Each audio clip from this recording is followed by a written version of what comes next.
رب اجعلني مقيم الصلاة ومن ذريتي ربنا وتقبل دعاء ربنا اغفر لي ولوالدي وللمؤمنين يوم يقوم الحساب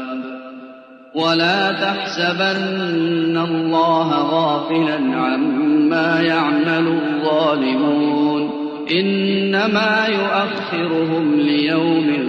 تشخص فيه الأبصار مهطعين مقنعي رؤوسهم لا يرتد إليهم طرفهم وأفئدتهم هواء وأنذر الناس يوم يأتيهم العذاب فيقول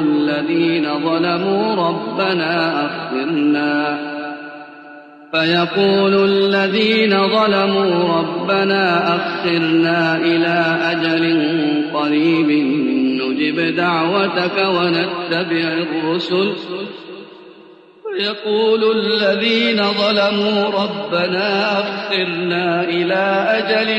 قريب نجب دعوتك ونتبع الرسل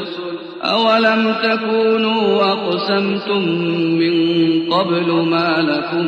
من زوال وسكنتم في مساكن الذين ظلموا أنفسهم وتبين لكم كيف فعلنا بهم وضربنا لكم الأمثال وقد مكروا مكرهم وعند الله مكرهم وإن كان مكرهم لتزول منه الجبال فلا تحسبن الله مخلف وعده رسله إن الله عزيز ذو انتقام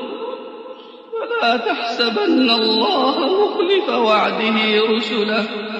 إن الله